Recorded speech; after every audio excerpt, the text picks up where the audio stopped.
ماہ سیام رمضان المبارک کی آمد ہے، کل نہیں تو پرسوں انشاءاللہ روزہ ہوگا۔ شوق، جستجو، آرزوؤں کا جہاں آباد رہے اور اس ماہ سیام کا استقبال تقوی سے، اشتیاق سے، محبت سے کیا جائے۔ جنت تو جنت ہے، لیکن پورے 11 ماہ جنت کی آرائش و زیبائش ہوتی رہتی ہے، صرف ماہ سیام کے استقبال کے لیے۔ اور جب ماہ سیام آتا ہے تو جنت کے 8 دروازے کھول دیے جاتے ہیں۔ اللہ کی رحمتیں بندوں کے بہت قریب ہو جاتی ہیں۔ جب شعبان کی 29ویں تاریخ ہوتی تو حضور علیہ السلام اپنے اصحاب کو خطبہ ارشاد فرماتے۔ آج بھی 29 تاریخ ہے اور جمعۃ المبارک کا دن ہے، تو آئیے آج وہ خطبہ سنا کر کے میں حضور کی سنت کو ادا کروں اور آپ سن کر کے صحابہ کی سنت کو ادا کریں۔ خطبہ ارشاد کرتے ہوئے رسول کریم نے فرمایا، اے لوگو، تمہارے پاس ایک عظیم مہینہ سایہ فگن ہونے والا ہے، جلوہ فراز ہونے والا ہے، تشریف لانے والا ہے، رحمت کی چھاؤں بن کے تمہارے اوپر سایہ کرنے والا ایک مہینہ آ رہا ہے جو بہت ہی عظمتوں کا حامل ہے۔ یہ برکت والا مہینہ ہے۔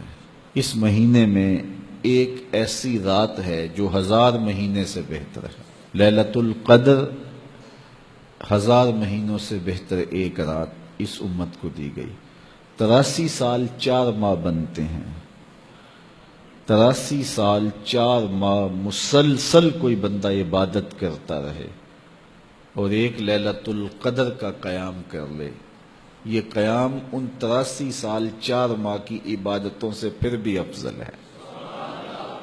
یہ حضور کے صدقے سے ہمیں عطا کیا گیا اور یہ قرآن کی نص ہے، لیلۃ القدر خیر من 1000 شہر، یہ 1000 مہینوں سے بہتر ہے۔ اللہ نے اس مہینے کے روزوں کو فرض بنایا اور اس مہینے کی راتوں کو نفل بنایا۔ حضرت ابو ہریرہ رضی اللہ تعالیٰ عنہ سے ایک روایت ہے، میرے حضور نے فرمایا، من صام رمضان ایمانا و احتسابا غفر له ما تقدم من ذنبہ، جس نے ماہ سیام کے روزے رکھے ایمان کے ساتھ اور محاسبہ نفس کے ساتھ، اللہ اس کے پچھلے سارے گناہ معاف فرما دیتا ہے۔ وَمَنْ قَامَ رَمَضَانَ ایمانا و احتسابا غفر له ما تقدم من ذنبہ، اور جس نے رمضان المبارک کی راتوں میں قیام کیا، تراویح ادا کی، اللہ اس کے بھی پچھلے سارے گناہ معاف فرما دیتا ہے۔ وَمَنْ قَامَ لَيْلَةَ الْقَدْرِ ایمانا و احتسابا غفر له ما تقدم من ذنبہ، اور جس نے لیلۃ القدر کی رات کو قیام کیا، اللہ اس کے بھی پچھلے سارے گناہ معاف فرما دیتا ہے۔ تو یہ رحمتوں بھرا مہینہ ہے، اللہ کی خاص رحمتیں اس مہینے میں نازل ہونے جا رہی ہیں۔ تو فرمایا اللہ نے اس مہینے کے روزوں کو فرض قرار دیا ہے۔